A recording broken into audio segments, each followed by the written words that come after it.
Lieutenant Marcus Cole stood at the edge of the docking bay and watched the alien ship descend through the energy shields of Galactic Concord Station like a silver needle passing through water. He had been warned about the Volanti before this assignment, and every warning had made his stomach turn with a mixture of fear and curiosity that he could not explain even to himself. The Volanti were telepaths, but not the kind that appeared in old Earth movies where someone might catch a stray thought here and there. No, these beings heard everything within 100 meters of their silver-skinned bodies, and they heard it with perfect clarity. Every species in the known galaxy feared them for this reason alone, and Marcus understood why as he watched the ship settle onto the landing pad with a gentle hiss of releasing pressure. How could anyone negotiate with a being that knew your bottom line before you even opened your mouth to speak? How could anyone keep a secret when your very thoughts betrayed you the moment they formed in your mind? The other species on the station had been preparing for this diplomatic visit for weeks, and Marcus had watched them with growing fascination as they practiced techniques to quiet their minds. The Corellian delegates meditated for 6 hours each day, emptying their thoughts until nothing remained but a calm void. The Thraxian merchants hired mental coaches who taught them to think in loops, repeating the same safe thought over and over until it became a shield. Even the normally confident Yothani warriors had grown quiet and nervous, speaking in whispers as if the Volanti could already hear them from orbit. But Marcus was human, and humans had no such training. His species had only joined the Galactic Concord 12 years ago, making them the youngest members by several thousand years. They were considered primitive by most standards, lacking the telepathic abilities of the Volanti, the technological mastery of the Corellians, and the physical strength of the Thraxians. What did humans have to offer? Marcus often wondered this himself, especially on nights when he stood alone at the observation windows and watched the stars spin slowly past. His commanding officer, a Corellian named Administrator Veth, had assigned him to escort duty for the Volanti ambassador, and everyone knew this was a punishment.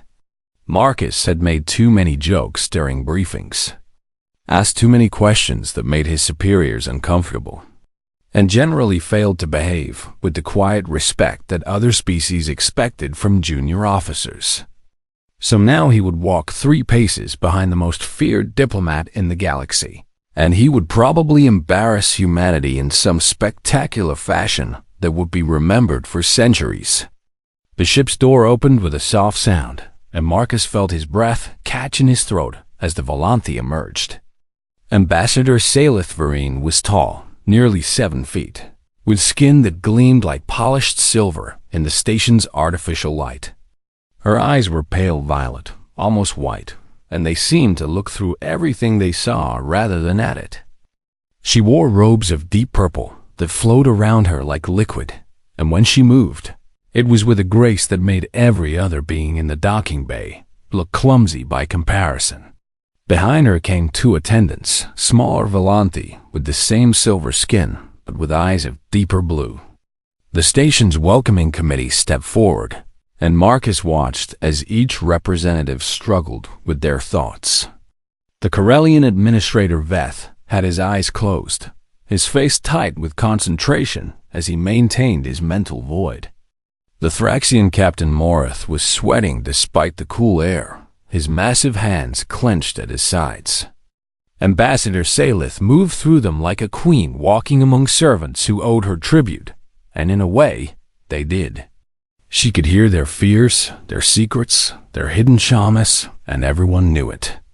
Marcus took his position 3 paces behind her as the procession began to move through the corridors of the station. He did not try to quiet his mind. He had no training for such things, and honestly, he did not see the point. If the Volanti could hear thoughts, then they could hear thoughts, and no amount of meditation would change that basic fact. So instead, Marcus let his mind wander the way it always did. He looked at the corridor walls and imagined them exploding outward in a shower of metal and sparks. Then, immediately imagined them rebuilding themselves piece by piece, like a puzzle putting itself together. He wondered what would happen if the station suddenly transformed into a giant mechanical whale and swam through space, singing songs to the distant stars. He thought about lunch and whether the cafeteria would have those spicy noodles he liked. He imagined the ambassador tripping over her own robes and falling face first onto the deck, then immediately felt bad for imagining such a thing. He wondered what she would look like wearing one of those ridiculous hats from old Earth comedy shows, the ones with the spinning propeller on top. He thought about his mother back on Earth and whether she had received his last message. He imagined the station being attacked by pirates and pictured himself heroically saving the ambassador with a broken pipe as his only weapon. He thought about how strange it was that he could be so afraid and so bored at the same time. The procession continued through corridor after corridor, and Marcus kept walking and kept thinking, his mind jumping from one random image to another like a stone skipping across water. And then something unexpected happened. Ambassador Salith Vereen stopped walking. The entire procession stumbled to a halt behind her, and Marcus nearly walked into one of her attendants before catching himself. The ambassador turned, and her pale violet eyes found Marcus with unsettling precision. She looked at him the way someone might look at a puzzle that had suddenly revealed a piece that did not fit. The corridor fell absolutely silent. Marcus felt every eye in the procession turn toward him, and he felt his face grow warm with embarrassment. What had he done wrong? Had his random thoughts offended her in some way?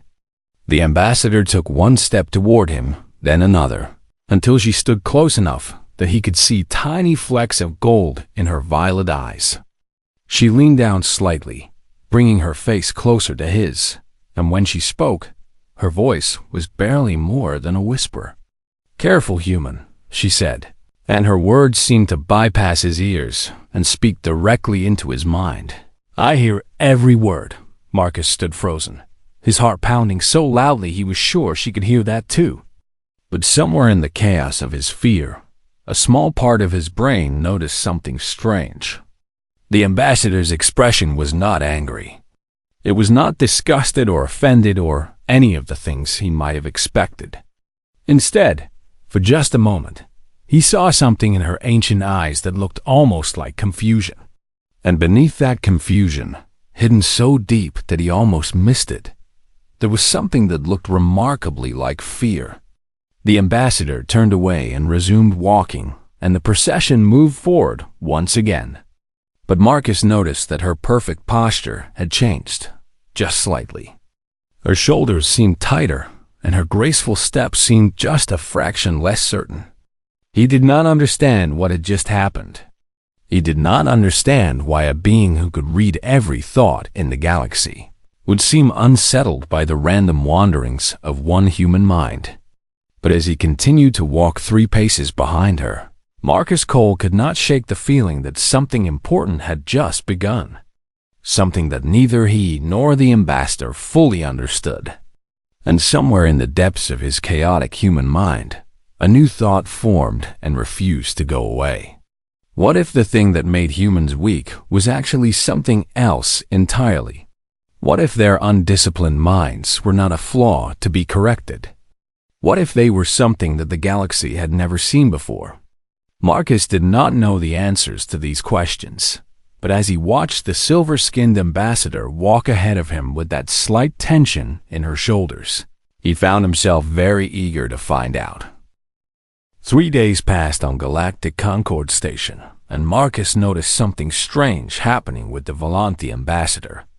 At first, she seemed to be avoiding him completely, changing direction when she saw him coming down a corridor and requesting different security personnel for her evening walks. Then, just when Marcus thought he had been permanently removed from her presence, she would appear at his duty station and request his escort specifically. This pattern repeated itself over and over, and it made no sense to Marcus or to anyone else who observed it. Ambassador Salith would walk beside him for 20 minutes. her violet eyes occasionally flickering toward him with an expression he could not read. And then she would dismiss him suddenly and not speak to him for an entire day. The other officers on the station began to whisper about the strange behavior. Some thought Marcus had offended her deeply, and she was deciding on an appropriate punishment. Others thought she was studying him, learning about human weakness so the Volanthi could exploit it later. Administrator Veth called Marcus into his office and demanded to know what had happened, but Marcus could only shrug and say he had no idea. "She heard my thoughts," Marcus explained, "and she told me to be careful, and that was all. What were you thinking about?" Veth asked, his Corellian face twisted with concern. "Everything," Marcus admitted. "I was thinking about explosions and mechanical whales and silly hats and my mother and pirates and lunch." Veth stared at him for a long moment before putting his head in his hands and making a sound that might have been a groan of despair. "Humans," the administrator muttered, though he did not say anything more. On the fourth night, Marcus was standing alone in the observation deck, watching a distant nebula paint the darkness with ribbons of gold and purple. He liked this place because it was usually empty during the late hours, and he could let his mind wander without worrying about what anyone thought. He did not hear the door open behind him. "What are you?" a voice asked, and Marcus spun around to find Ambassador Salith standing just a few meters away. Her silver skin seemed to glow faintly in the light of the nebula, and her violet eyes were fixed on him with an intensity that made his mouth go dry. "I am human," Marcus said, though he suspected that was not really what she was asking. "I have lived for 400 years, the ambassador said, taking a step closer. "And in that time, I have read the minds of over 60 different species across 1,000 worlds."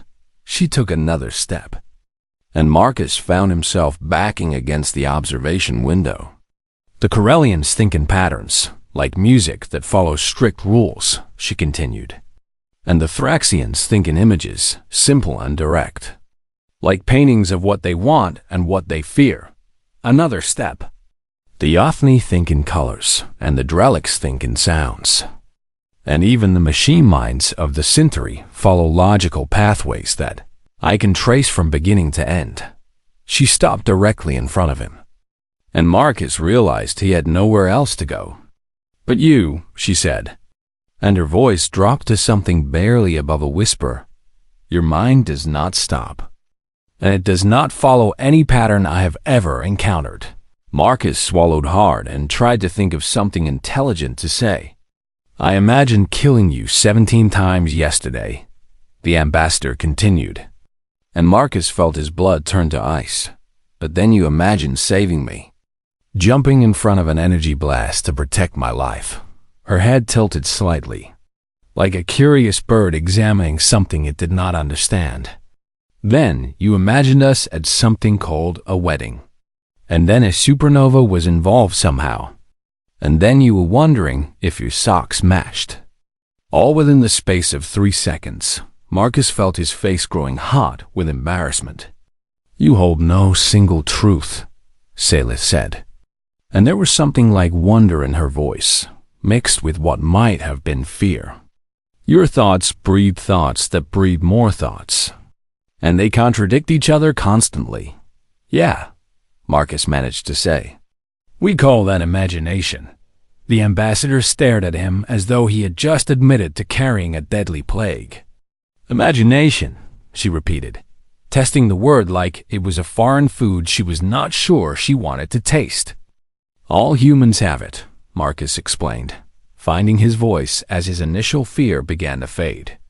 "We think about things that are not real, things that might never happen, things we want and things we fear and things we just wonder about for no reason at all. But why?" Salith demanded, and Marcus was shocked to hear genuine confusion in her voice. Among the Volanthi, he was beginning to understand. Thought was sacred. Thought was structured and singular and true. What a Volanthi thought, they meant, and what they meant, they thought. There was no separation between mind and truth. I do not know why, Marcus admitted. It is just how our brains work, like we cannot sit still mentally. We have to keep moving and exploring and imagining. It is chaos, Salith whispered. Maybe, Marcus agreed. But it is our chaos. The ambassador was silent for a long moment, and Marcus watched emotions flicker across her face like shadows cast by a candle in wind. Confusion, fear, fascination, something that might have been longing. I have never been unable to predict what someone will do next, she finally said. But with you, I cannot see 2 seconds into your future because your own mind changes direction constantly. Marcus laughed, surprising both himself and the ambassador. Welcome to being human, he said. We cannot predict what we are going to do next either. Salith did not laugh, but something in her expression softened. You are strange, she said. Probably, Marcus agreed. Your mind is beautiful, she added, and then she seemed startled by her own words, as if they had escaped without her permission. Marcus did not know what to say to that. No one had ever called his mind beautiful before. His teachers had called it scattered.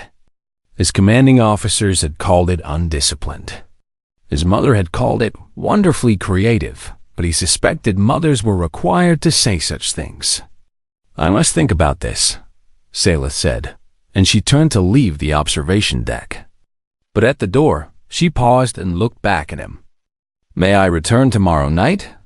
She asked, and Marcus was shocked to hear uncertainty in the voice of one of the most powerful beings in the galaxy. Sure, he said. And just like that, something changed between them. Over the following weeks, Ambassador Salith returned to the observation deck every night, and she sat with Marcus and asked him questions about human minds. She wanted to know about dreams and daydreams and nightmares. She wanted to know about stories and songs and art. She wanted to know why humans wrote books about things that never happened and painted pictures of places that did not exist. And Marcus, who had never considered himself particularly special or interesting, found himself explaining the most basic parts of human nature to a being who had lived for centuries. We get bored, he told her one night, so we make things up to entertain ourselves. We get scared, he said another night. So we imagine the worst so we can prepare for it. We hope, he explained during their longest conversation yet. And hope requires imagining a future that does not exist yet. With each answer, Salith seemed to grow more fascinated and more disturbed at the same time. She began to pace during their conversations, a habit she had never shown before. She began to ask questions and then interrupt herself with new questions before Marcus could answer. And one night, she admitted something that shocked them both. I imagined something today, she whispered. Something that was not real. Something that might never happen. She looked at Marcus with eyes that held equal parts wonder and terror. I think, she said slowly, that your chaos might be contagious. And somewhere in the depths of Galactic Concord Station, news of a different kind was beginning to spread. News about a human whose mind even the Volanthi could not predict. News that would soon change everything. Word spread through Galactic Concord Station like fire through dry grass, and within 2 weeks, everything had changed. The Volanthi ambassador had made an official request, delivered through proper diplomatic channels, asking for a permanent human security escort. Then she requested another human. Then she requested a dozen. The other species on the station watched in confusion as humans were suddenly pulled from low-level jobs and assigned to a company. Volanthi diplomats everywhere they went. Administrator Veth called an emergency meeting with his intelligence advisors, trying to understand what was happening. Perhaps she is studying their weaknesses, one advisor suggested. Perhaps she is planning to use them as hostages, another offered. But none of these explanations made sense, and the truth was far more interesting than anyone could have guessed. Marcus was called to a secure briefing room one morning, and he found himself sitting across from officers whose ranks were so high he had never seen them in person before. "Lieutenant Cole," the senior officer began, "a gray-haired human woman named Admiral Chun. We need you to explain what has been happening between you and Ambassador Salith." Marcus told them everything. He told them about his random thoughts and the ambassador's confusion. He told them about their nightly conversations and her growing fascination with human imagination. He told them about her admission that she had begun to imagine things herself. When he finished, the room was silent for a very long time. "You are telling us," Admiral Chun said slowly, "that the Volanthi cannot read human minds properly." "They can read our surface thoughts," Marcus explained, "but our minds are too chaotic for them to make sense of. Like trying to listen to one voice in a room where 1,000 people are all shouting different things at once."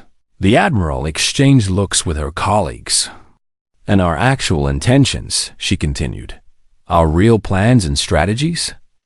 "Buried under all the noise," Marcus confirmed, "like a needle in a haystack. Except the haystack keeps moving and changing shape. What happened next changed humanity's position in the galaxy forever. Within a month, humans were embedded into every major diplomatic mission involving the Volanthi. The galactic intelligence agencies of a dozen species watched in disbelief as the youngest, weakest, least developed members of the Concord became the only ones who could keep secrets from the universe's greatest mind readers. For generations, no species had been able to negotiate with the Volanthi without having their strategies stripped bare before they even sat down at the table. The Corellians had lost trade agreements worth billions of credits because the Volanthi knew exactly how much they were willing to pay. The Thraxians had lost territorial disputes because the Volanthi knew exactly how far they would push before backing down. Even the mighty Yatheni Empire had been humbled in negotiations. Their military secrets lay bare by minds that could not be fooled. But now, everything was different.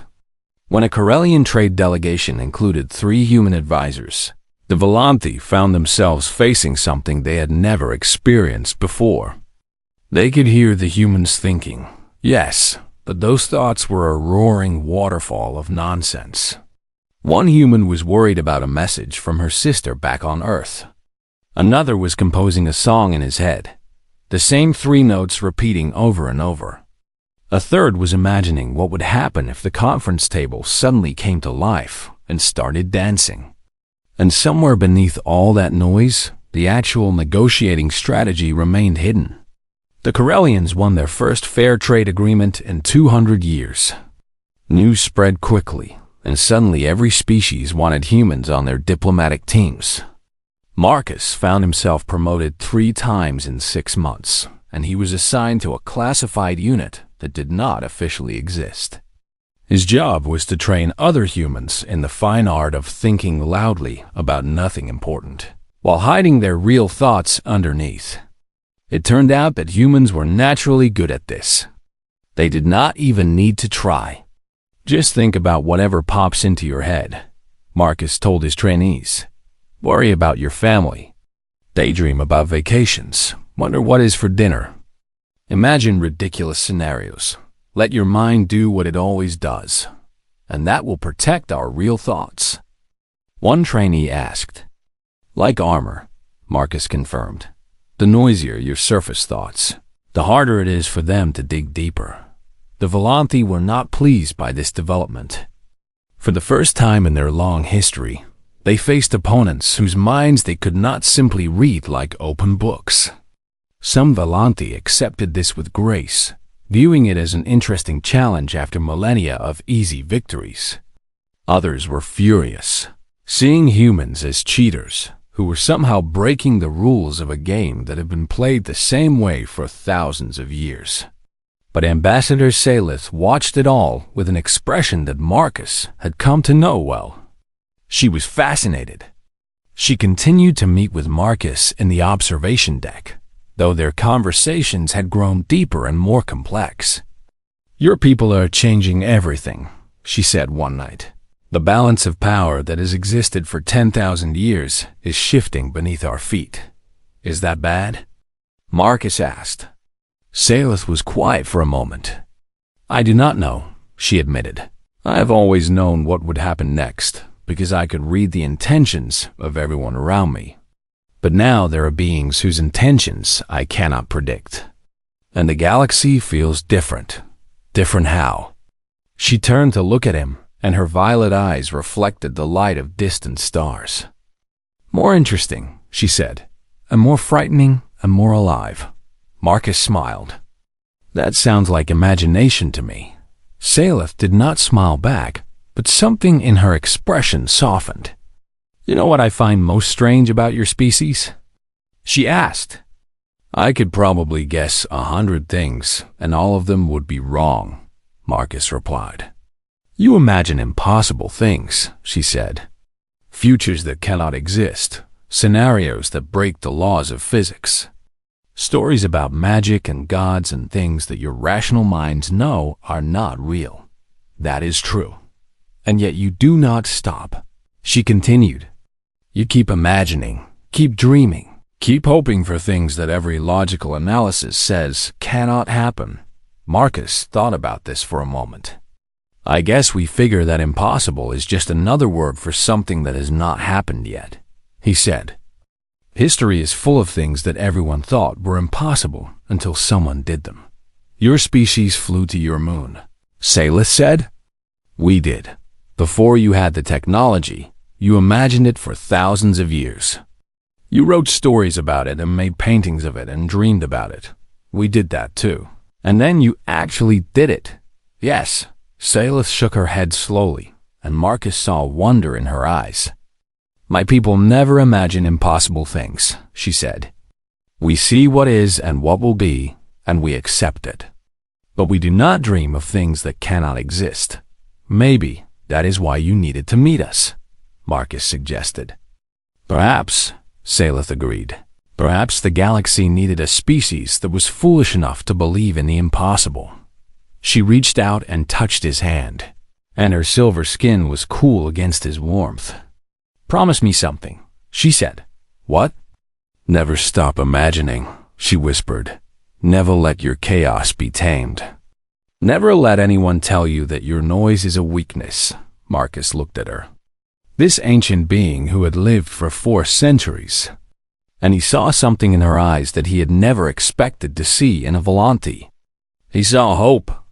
"I promise," he said. And far away, in the halls of Volante power, others were watching the growing influence of humanity with very different emotions.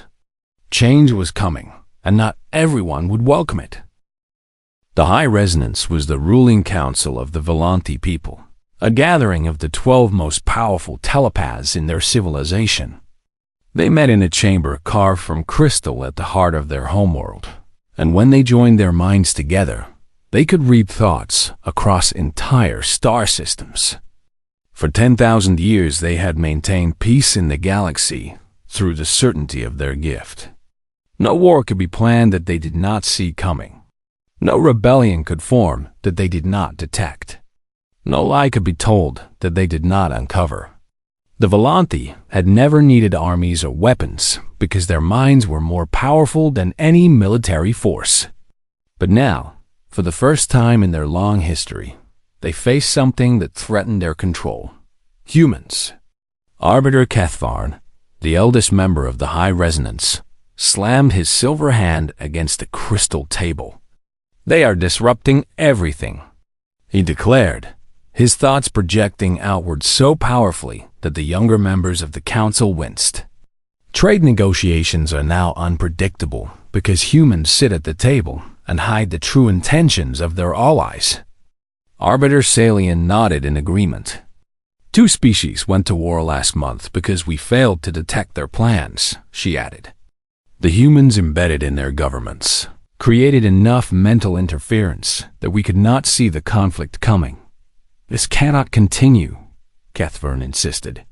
"For millennia, we have been the guardians of peace, the keepers of truth, And now a species of mental primitives threatens to undo everything we have built. But not all members of the council agreed. Arbiter Vathol, the youngest among them, spoke with caution. Perhaps we should adapt, she suggested. Learn to work with the humans rather than against them. Kethvern's response was sharp and cold. Adapt? He repeated. We are the most advanced telepathic species in existence, and you suggest we adapt to these noisy, chaotic, undisciplined creatures? They have something we do not, Rathal replied quietly. Ambassador Salith has reported extensively on their capacity for imagination, and perhaps there is value in what they offer. Salith has been compromised, another arbiter interjected. She spends too much time with the human called Cole, and her thoughts have grown strange and unpredictable. She is one of our finest diplomats. She was, Kethvern corrected. Before the humans corrupted her mind with their chaos, the council debated for hours. But in the end, Kethvern's faction won. They would not adapt to humanity. They would eliminate the threat. A plan was formed in the deepest chambers of the High Resonance, shielded from all outside minds. The Lanthi operatives would capture human subjects and study them. They would develop telepathic filters to cut through the mental noise. They would find a way to read human minds as easily as they read everyone else. And if that proved impossible, they would push for humanity's removal from the Galactic Concord entirely. The operation was given a name that translated roughly to restoring clarity, and it began 3 weeks later. Ambassador Salith knew nothing of the plan until she accidentally touched minds with a young operative who was thinking about his assignment. The contact lasted only a fraction of a second, but it was enough. She saw the kidnappings that had already happened. Humans taken from remote colonies and transported to hidden research facilities. She saw the experiments being planned, attempts to break through the mental noise using methods that bordered on torture. She saw the ultimate goal, the complete neutralization of human mental defenses. And she saw her own name on a list of Valanthi who had been contaminated by human contact and would need to be rehabilitated. That night, Salith arrived at the observation deck, looking more shaken than Marcus had ever seen her. What happened? He asked immediately. She told him everything. Her words tumbled out in a rush, and Marcus listened with growing horror as she described the plot against his species. How many humans have they taken? He demanded. 7 so far, Salith said, from small colonies where their disappearance would not be noticed immediately. We have to warn someone. If I warn your government officially, the High Resonance will know within hours, Salith explained. They monitor all diplomatic communications, and they will find out that I betrayed them. Then what do we do? Salith was silent for a long moment. I do not know, she admitted. For the first time in my life, I cannot see the path forward clearly. Marcus began to pace, his mind racing through possibilities. He imagined a dozen different scenarios, each one branching into 100 variations. He imagined rescue missions and diplomatic interventions and covert operations and public exposures. He imagined success and failure and everything in between. Salith watched him with wonder. You are doing it right now, she said softly. Doing what? Imagining, she replied. Your mind is generating possibilities faster than I can follow them, and you are not even trying. I'm trying to figure out how to save my people. Yes, and your method is to imagine every possible future until one of them seems right. She stood and moved closer to him. My people would analyze the problem logically, she explained. We would calculate probabilities and determine the most likely successful path based on known factors. Is that better? It is how we have always done things, she said. But I'm beginning to wonder if it is actually better, or just different. Marcus stopped pacing and looked at her. What do you mean? Your imagination allows you to consider possibilities that logic would reject, Salith said. You can imagine outcomes that seem impossible. And sometimes those impossible outcomes are exactly what is needed. Are you saying we should do something illogical? A strange expression crossed Salith's face, something that looked almost like a smile. I'm saying, she replied, that perhaps we should do something that my people would never expect because they would never imagine it. Like what? I do not know yet, she admitted. But I am beginning to understand something important about your species. What is that? You are not weak because your minds are chaotic, she said. You are strong because your chaos allows you to see paths that orderly minds cannot perceive. She reached out and took his hand in hers. I have spent 400 years following logical paths, she continued, always knowing what would happen next, always seeing the future clearly. And now? Now I am choosing to walk into uncertainty, she said. I am choosing to trust chaos over order, imagination over calculation. She squeezed his hand. I am choosing you, Marcus Cole, she whispered, and whatever impossible future we can dream together. Outside the observation deck window, the stars burned cold and distant. But somewhere in the darkness, enemies were planning, and time was running out. Marcus looked at the ancient telepath who had become his friend, his teacher, and something more. Then, let us give them something to really be afraid of, he said. And in the chaos of his human mind, a plan began to form. Not a logical plan, not a probable plan, but perhaps, just perhaps, an impossible one. The Galactic Concord Centennial Summit was the largest gathering of species in recorded history. 100 different civilizations sent representatives to celebrate a century of peace and cooperation. The Grand Hall of the Concord Station had been expanded for the occasion, transformed into a vast chamber that could hold thousands of delegates from across the galaxy. Banners hung from the ceiling representing each member species, and translators worked constantly to ensure that everyone could understand everyone else. But beneath the celebration, tension crackled like lightning before a storm. The Volanthi hardliners had chosen this moment to strike. Arbiter Kethvern himself appeared at the summit, his silver form commanding attention as he strode to the central speaking platform.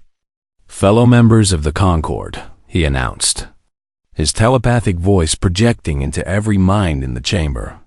I come before you with grave concerns about our newest member species. A murmur rippled through the crowd. Humanity has been among us for only 12 years, Kethvern continued. And in that time, they have disrupted the natural order that has kept peace in this galaxy for millennia. He raised one silver hand dramatically. Their minds are chaos, their thoughts are lies, and they have used their mental disorder to deceive and manipulate every species they encounter. Admiral Chun stepped forward from the human delegation. That is quite an accusation, she said calmly. Do you have evidence to support these claims? I demand that humanity submit to telepathic audit, Kethvern declared. Let us examine their minds and prove whether they have been hiding hostile intentions from the Concord. The chamber erupted in arguments. Some species supported the demand, still bitter about negotiations where humans had helped their opponents. Others defended humanity, recognizing the value they had brought to diplomatic processes. And through it all, Marcus Cole stood at the edge of the human delegation, watching and waiting. Salith had warned him this moment would come. She had also told him what he needed to do. I volunteer, Marcus said, and his voice cut through the chaos like a blade. Everyone turned to look at him. I will submit to telepathic audit, he continued, stepping forward until he stood alone in the center of the chamber. Let the high resonance examine my mind and judge humanity by what they find. Admiral Chun grabbed his arm. Lieutenant, this is not wise, she hissed. They will tear your mind apart searching for secrets. I know, Marcus replied quietly.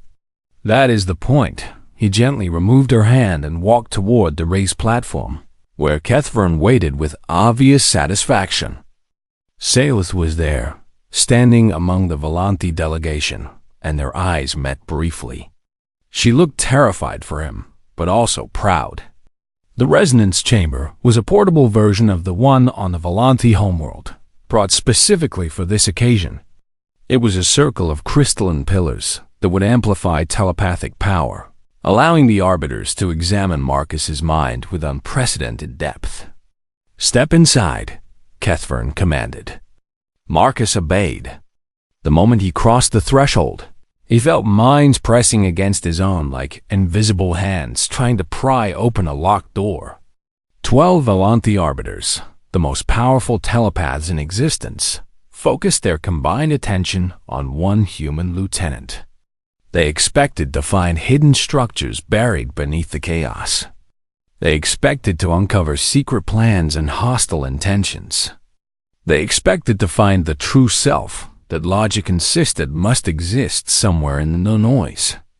Instead, they found infinity. Marcus did not try to hide anything. He did not try to think quietly or maintain mental discipline. He simply let his mind be what it was. Memories of Earth came flooding out. Blue oceans crashing against rocky shores. Mountains touching clouds, cities burning in ancient wars and rebuilding from ashes. Dreams followed the memories, flying through stars on wings made of light, standing on worlds that never existed, meeting lovers he would never know and children he would never have. Fears came next. Death in the cold darkness of space, failure and disappointment, losing everyone he loved, being forgotten. And intertwined with everything else, there was wonder. Wonder at the size of the universe. Wonder at the complexity of life. Wonder at the simple fact of existing at all. And imagination. Endless, boundless, impossible imagination. Scenarios branched and multiplied like fractals, each thought spawning 1,000 variations, each possibility containing infinite sub-possibilities. Marcus imagined the summit ending in peace. He imagined it ending in war. He imagined making friends with Kethvern. He imagined defeating him. He imagined a future where humans and Volanti worked together to explore the far reaches of the cosmos. He imagined a future where they destroyed each other. All of it was real in the moment of its creation. All of it was true. And none of it was a lie, because imagination does not lie. It only dreams. The arbiters recoiled. Kethvern stumbled backward, his silver face twisted with something between horror and amazement. One younger arbiter collapsed to her knees, overwhelmed. And one very old arbiter, a being who had lived for 1,000 years and read 1,000,000 minds, did something that no Volanti had done in 10,000 years. He laughed. The sound was rusty and uncertain, like a machine that had not been used in centuries, but it was unmistakably laughter. The chamber fell silent. "What did you see?" someone demanded. The old arbiter rose slowly, his ancient eyes wet with something that might have been tears. "I saw possibility," he said, "pure and unlimited and absolutely beautiful." He turned to face the assembled delegates. "This species does not deceive," he announced. "They simply become. Every thought they have is true in the moment of its creation, not because they are lying, but because they are constantly creating new truths." He looked at Marcus with something like reverence. "They are not chaos," he declared. "They are possibility incarnate." Kethvern tried to object, but his voice was weak. The audit was meant to expose their deception. "There is no deception to expose," the old arbiter replied. "Only a different way of being. Their minds are not broken. They are simply built for dreaming rather than seeing. The vote that followed was decisive. The motion to expel humanity failed by an overwhelming margin. More than that, the summit ended with new agreements to include humans in more diplomatic missions, research collaborations, and cultural exchanges. The galaxy had seen inside a human mind, and instead of finding enemies, they had found dreamers. 3 months later, Marcus stood on the observation deck of Earth's new orbital embassy, watching his homeworld turn slowly beneath him. Salith stood beside him, her silver skin reflecting the blue-white glow of the planet.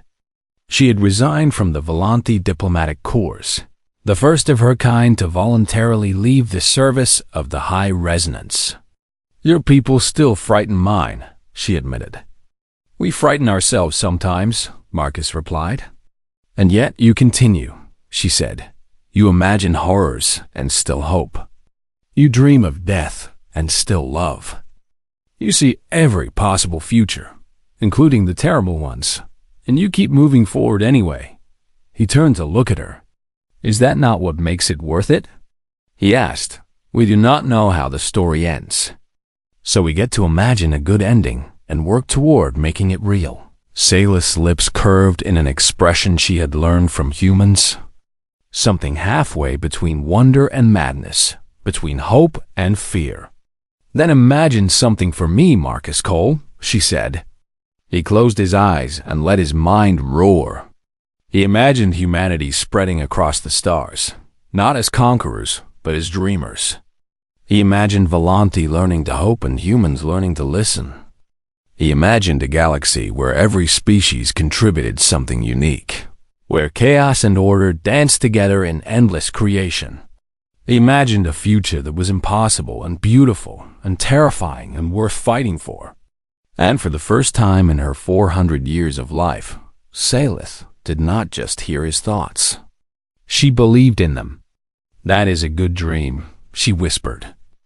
"Then let us make it real," Marcus replied. And standing together at the edge of Earth and the edge of everything that would come next, the telepath and the dreamer watched the stars and imagined. Not what was, not what would be, but what could be if only they dared to believe in the impossible. And somewhere across the galaxy, other humans were dreaming too, filling the universe with their beautiful, chaotic, unstoppable noise. The Volanthi had spent millennia reading minds and knowing the future, but they had never imagined a species that could dream futures into existence. Now they would learn, and the galaxy would never be the same.